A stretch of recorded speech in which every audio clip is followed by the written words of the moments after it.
let's say that we have no choice but to fight these guys. We're going to use visual aesthetics to instill psychically in the enemy the disincentive to attack. What do you mean? Okay, you pick one of them out, you lock eyes with them, and you go into this monotone one, and you're going to go, no, I'm not going to attack you. You relax your body and your voice.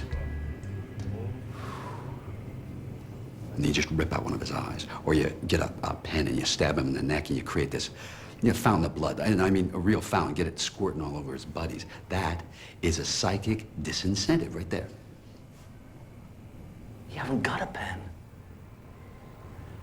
You're missing the point.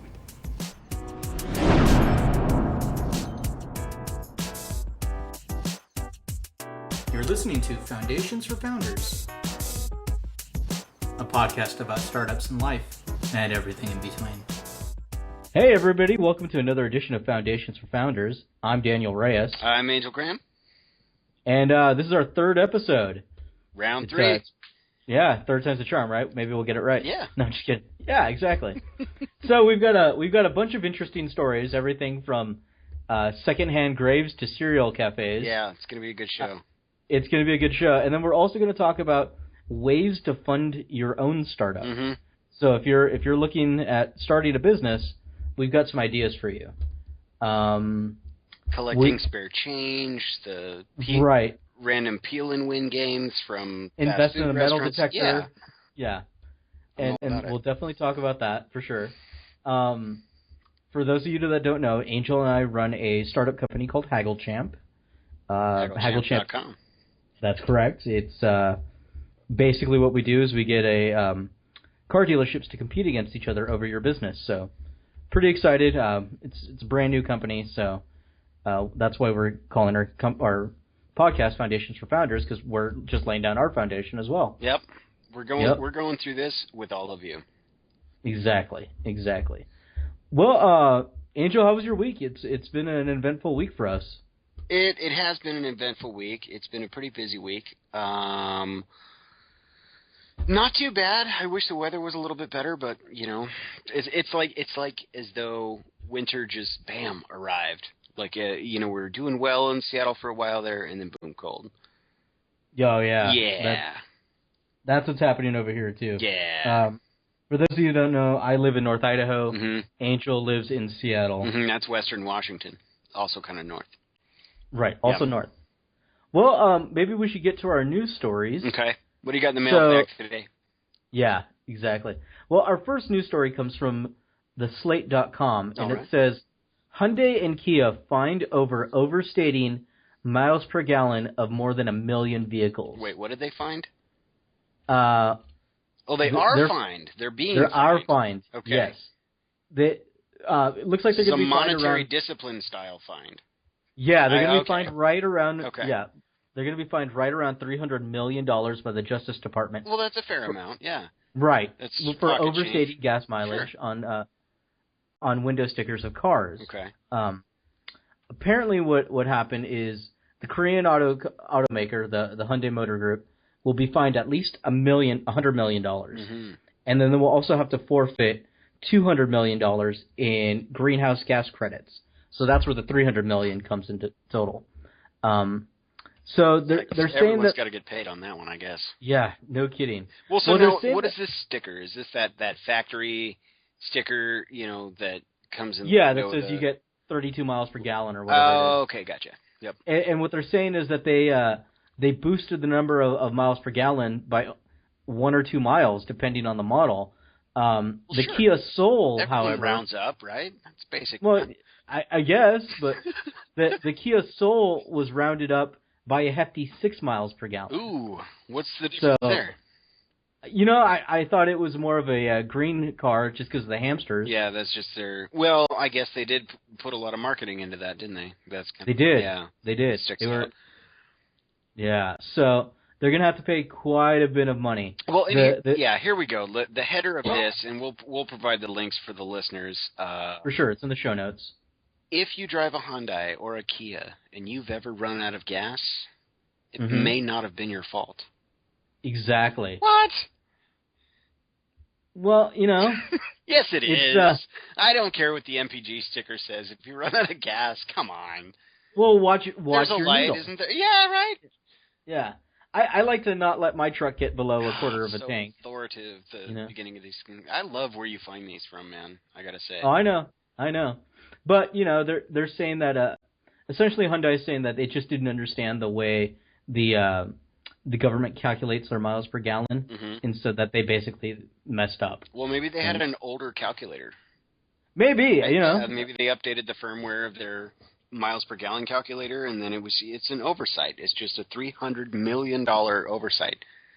Which happens every day. Yeah. Wow. All right. So what? I mean, in real time, what's the impact of this now? I mean, is this just their stock's going to fall? Keep an eye on this. Like, I would imagine their stock gets a hit a little bit. Yeah. I'm sure somebody's going to get a stern talking to. You know, maybe not invited to the holiday Christmas party. Sure. You know, something like that. Yeah, there's a department head out there somewhere that failed to make it to someone's Christmas card list this year. Oh, for sure, Yeah. for sure. Somebody's not getting in the Secret Santa pool. All right, so our second news story comes from theatlantic.com. Okay. And the headline reads, Shopping for secondhand graves on Craigslist. I love how you're laughing at that. Shopping for secondhand graves. On Craigslist. Yeah. So, I've not seen that section on Craigslist, I'll be fair. You know, I haven't either. I don't know if it's under, like, apartments and condos or... Yeah, but... Go into the story. I'm going to look for that, folks. Yeah. So, essentially what's going on in Queens, New York, people are selling family plots. So, as an example in the story, they have a 61-year-old man who had a brother who died when he was 1 year old. So, years ago. The family has hit a financial crisis of a sort. It really doesn't go into why, but basically the family needs the money. Sure. So they're going to exhume the body and casket of the 1 year old, remove his headstone. This says disintegrate the remains. So I imagine that's cremation of a sort. Yeah, and sell that plot. And this is a real thing. This is a real thing. This is not made up. Wow.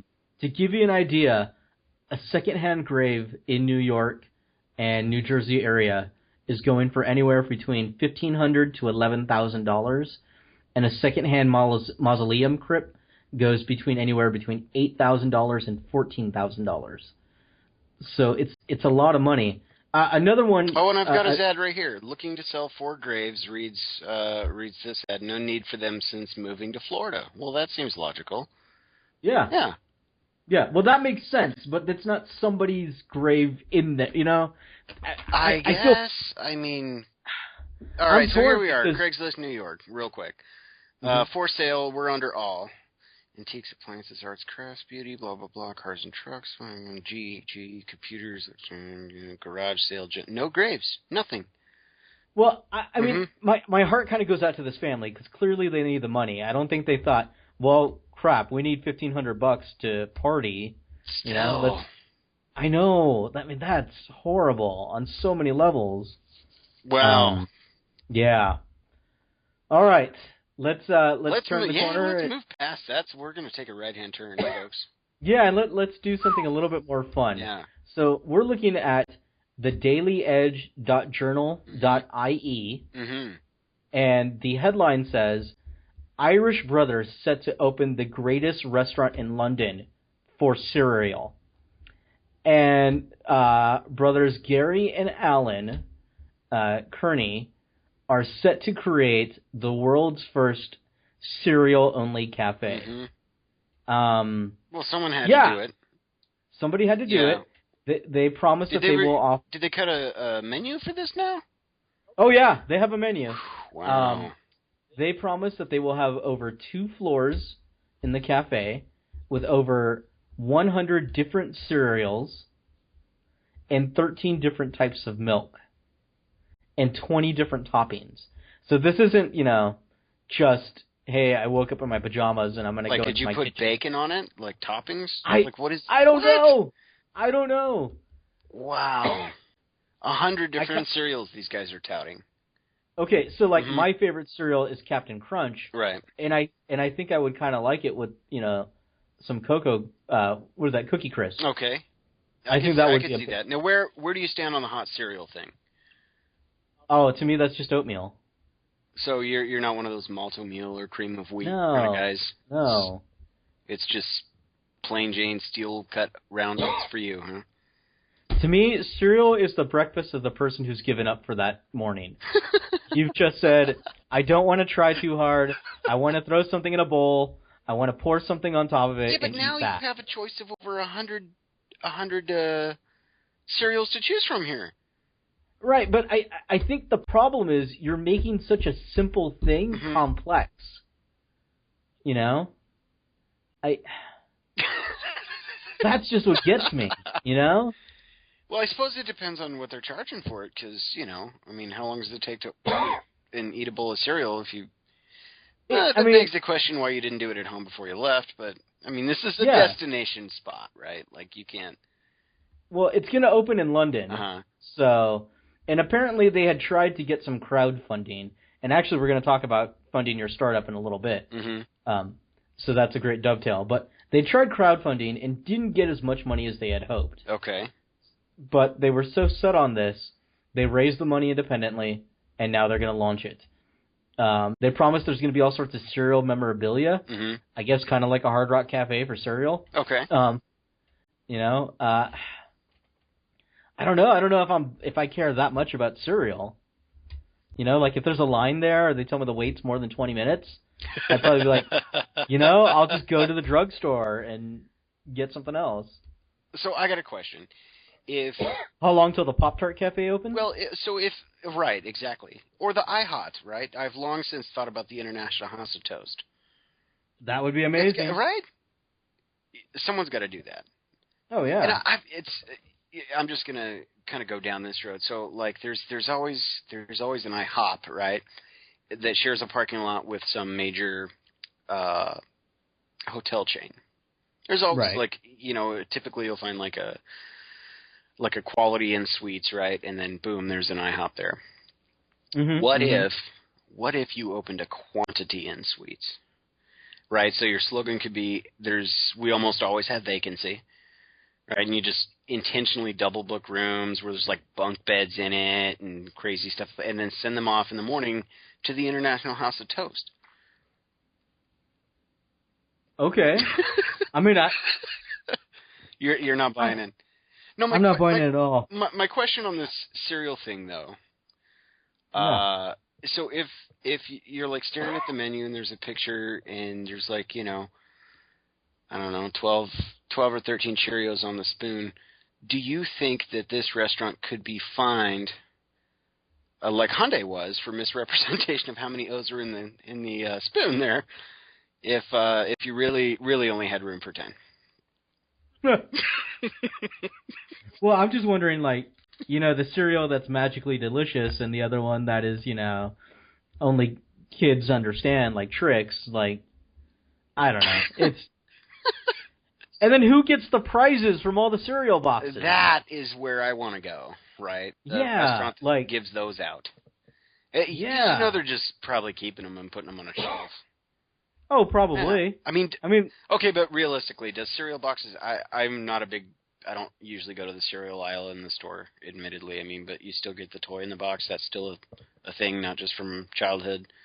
Oh, I don't know. I haven't eaten cereal. Well, see, in there years. you go. Yeah, I mean, they made maybe. And this was, now you said they were Irish brothers. Are they, it's in London, right? Yeah, it's in London. In London. Yeah. Well, maybe English cereal doesn't have toys in it. You never know. Well, they're going to have cereal from America, from France, Australia, South Africa, and South Korea. See. I gotcha. So this is a place. Yeah. Mm-hmm. So that kind of makes it interesting to me. Like, I would want to try South African cereals. I don't know what they have over there. What's the name of this spot? Did we cover that? This is the Serial Killer Cafe. Serial Killer Cafe. Oh. Which, awesome, I guess. Who wants to go to the Serial Killer Cafe? This is kind of they're selling an idea, right? Like this has to be an experience. I went to the serial killer cafe and get a picture next to, I don't know, a giant box of Cheerios holding a rubber knife. Like what? I don't know. My thought is, does the cereal come pre-poured, or like do they hand you like a cup of your favorite type of milk and a dry bowl, just the cereal in it, and they say, here, you pour as much as you want into it? Well, most places kind of give you the little carafe of milk or whatever for... Right. Yeah, I would assume. I don't know how things are done out there. I don't know. Yeah. Well, I just looked at the time, and we're running out of time yeah. for this segment. All right, So, we'll be right back, guys. Yeah, we're going to talk about funding for your startups, and that's coming up next. Buying a used vehicle can be very stressful, but HaggleChamp.com makes it much easier. At HaggleChamp.com, all you have to do is tell us what make, model, and year that you're after, and we'll alert our dealer network. Our dealers will give you their offer, and you can declare your number one contender. That's the offer you like the best so far. This then re-notifies the dealer network and encourages them to give you an even better deal. It's free to use, so head over to HaggleChamp.com. That's HaggleChamp.com.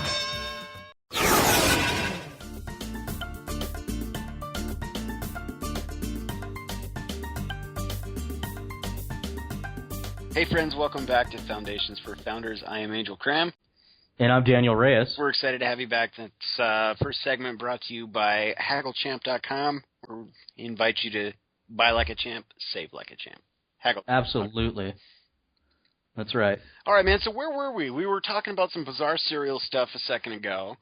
Some cereal, some secondhand graves, some overinflated miles per gallon on cars. And we're so many crazy things. We're going to roll that into funding. Right. Well, we were talking about this earlier today, about funding a startup. Sure. As we said in the top of the show, we run a startup right now, HaggleChamp.com, mm-hmm. and of course, like every other startup out there, we had to find funding.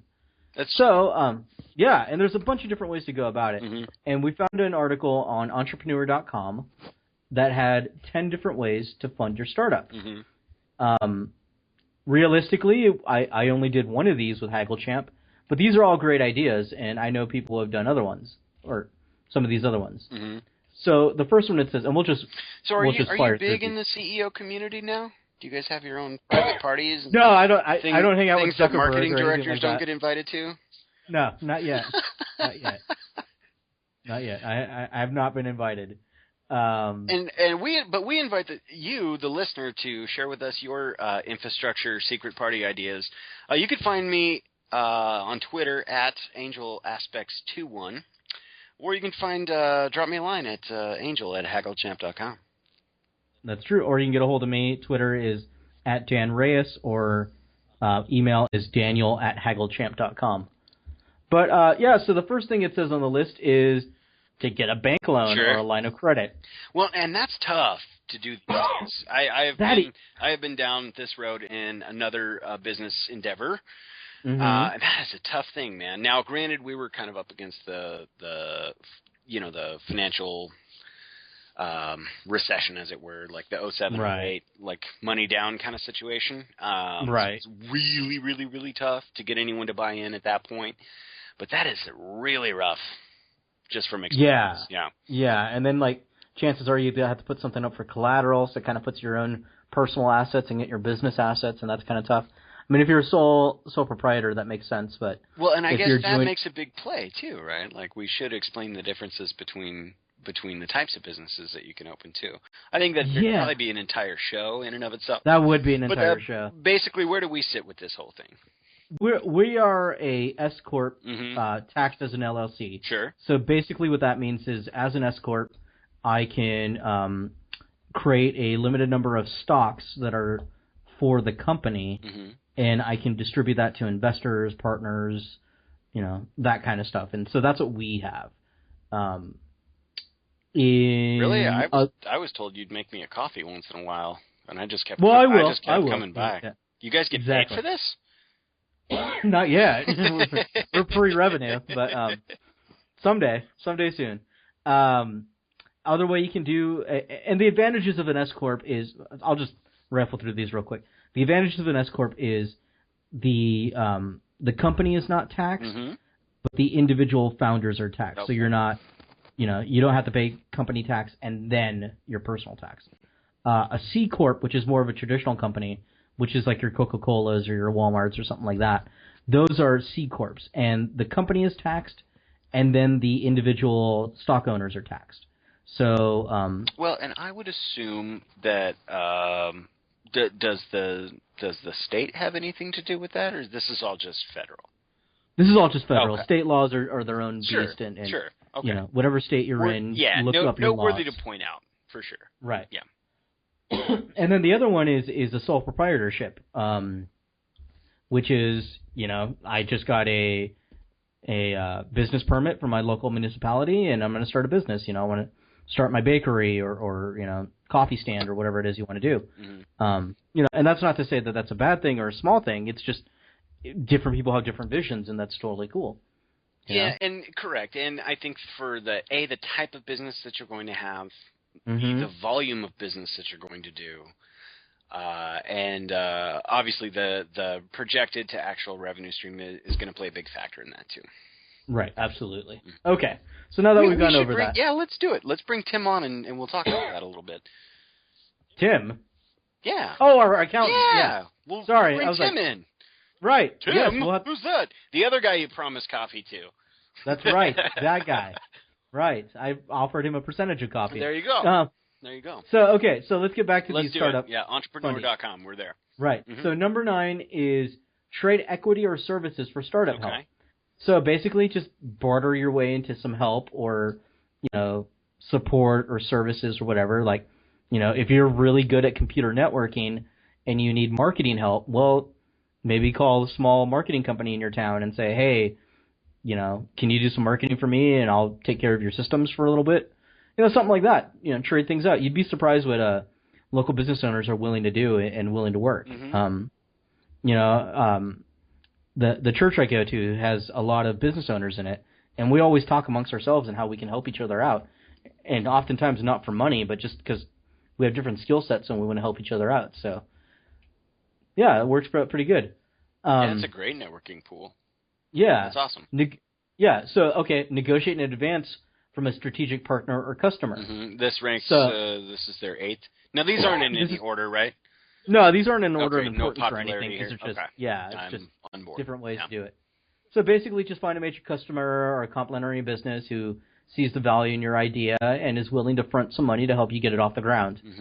Kind of makes sense, You'll have to, include some early licensing or white labeling agreements, but that's stuff to consider. Number 7 is join an incubator startup group or an accelerator. There are groups like this all around the country. There's even one in my area. And, they have resources, mentors sometimes, just different people that can help you out with funding or questions or even things you haven't even thought of yet. Okay, so this seed funding pool for something like this would likely come from grants, right? Well, depends, and we'll get into that in a little bit. Sure. Each incubator is different. So you could also, number 6 is solicit venture capital investors. So this is basically your own personal version of Shark Tank. Well, sure. Yeah. You go and you talk to rich people and you say, hey, this is what I want to do. This is how it works. Are you interested in helping me fund it?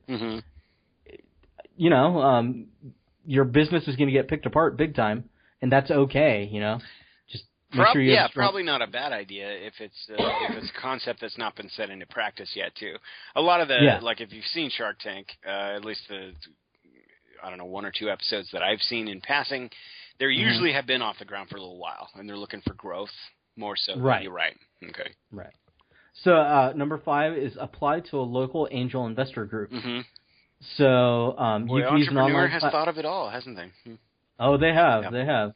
So you can use online platforms such as Gust, GUST.com, and find angel investors and see if they want to help you. But you'll probably have to give up either percentages of your company or something. So just know that going in. Number 4, getting more and more popular. Start a crowdfunding campaign. Yeah, now this is something that's gone crazy popular. Yeah, crazy popular. The people I talk to are starting to push back against it, I think.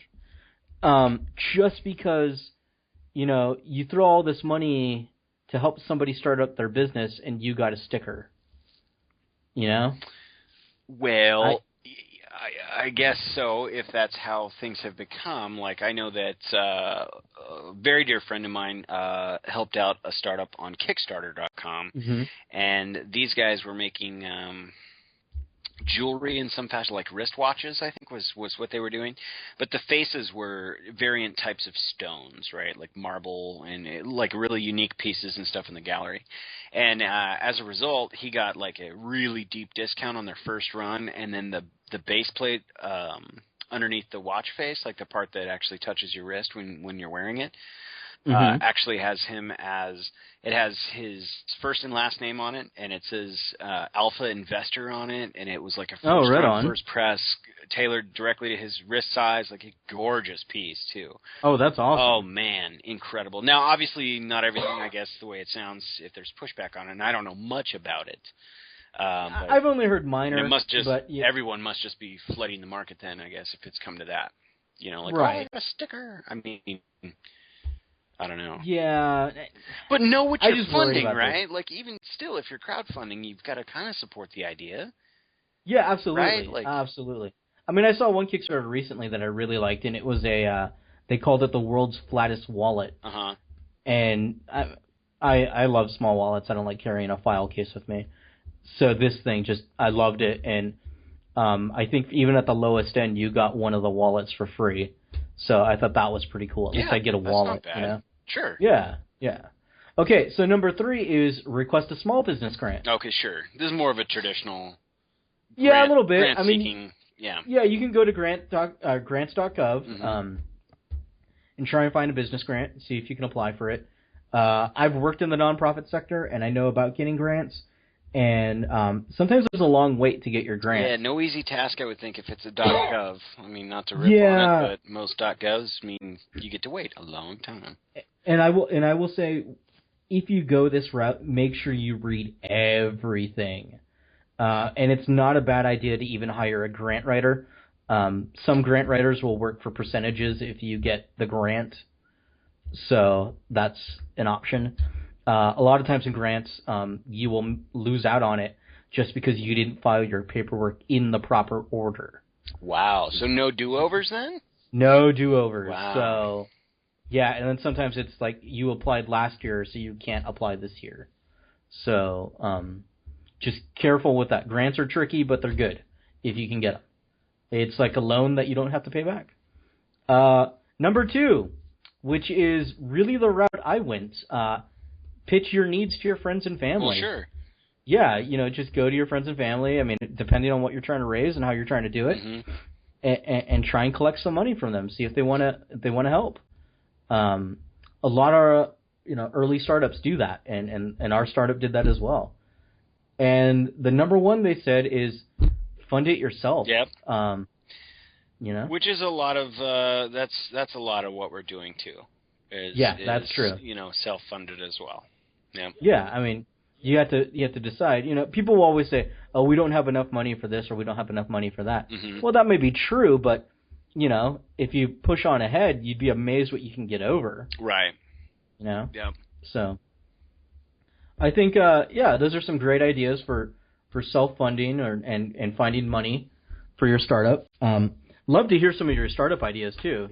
Yeah, totally. So. Or if you're in a new business and it's kind of a in the startup phase, how did you get funded? You're welcome to reach out to us, Angel at HaggleChamp.com or Daniel at HaggleChamp.com. Yeah. Yeah. So would love to hear more about that. I guess that's about our show for the day, or night, or morning, whatever it is you listen to this. Any part of your day. Exactly. So, all right, Angel, you don't know about this, but let me ask you one question. Yeah, for sure. All right, this is a random question. Okay. I have this box full of questions, and it says, if you could have 50 pounds of anything other than money, what would you want? 50 pounds of anything other than money, what would I want? So not gold or diamonds or anything like that. I would want 50 pounds of cotton balls. Really? Yeah. Why 50 pounds of cotton balls? Because who wouldn't want to stuff a room full of cotton balls and then jump in there from some, elevated like position? Like a Scrooge McDuck money pit? Well, no, not like that. Like a ball pit, right? Like, Of cotton balls. But of cotton balls, yeah, sure. Okay. And you'd never run out of cotton balls for all your random cotton ball needs. Oh, you put me on the spot with a rando question like that. I know. Yeah. And the cotton balls win. Yeah. That's awesome. Well, hey, I don't know. What would you... Okay, so what would you... I knew you were going to ask me. Yeah. And oh, well... I could only think of two things. Yeah. One was dog food, just because, then I don't have to worry about feeding my dog for a while. Well, but that goes bad, right? Yeah, that's true. Yeah, I don't know about that. Maybe some coffee beans? 50 pounds of coffee beans, okay. I do like coffee. Sure. Yeah. Well, so he's all about I the just looked at the time, and we're running out of time. We're running out of time again. We're running out of time. So what's coming again. up, though? So, so we've got my brother coming up, and then you had a few folks lined up for interviews as well, did you know? Yes, I did. One of them is a friend of mine, Scott Ainzel, and he is the owner of Northwest Pet Resort. Okay. And it is a doggy daycare and grooming service. Wow, so is he like provider. kind of a new business owner, or is this like something that's been around for a while? He's had it for a while now, Yeah. but they're looking to expand to a second location. Oh, So, okay, cool. So that's pretty exciting. So I'd love to talk to him about expansion and Sure. having an actual physical location, what to do. And then another future interview will be Byron Buchanan. He's a internationally known artist. He's got displays in everywhere from Malibu to Dallas to New York. He's doing some work for some big people that he's not allowed to say publicly. But he has done commission work for celebrities, for titans of business. Pretty cool guy. Really cool. Actually, one of my good friends right now. Nice. So. That's cool. Yeah. And so he's all Northwest too? He's all Northwest too, okay. yeah. Originally from LA, but now in the Northwest. Sure. So. No, wow. Yeah. Cool. A doggy daycare. Doggy daycare and art. Pretty good. That's not bad. Covering and then tattoos. Yeah, all corners of the spectrum for sure. Absolutely. So, well, that's it for today, but thank you for listening. And again, if you have any questions or you want to talk startups, feel free to email us, Daniel@HaggleChamp.com. Yep, or Angel@HaggleChamp.com. Absolutely. And hope you have a great day. Awesome. See you next time.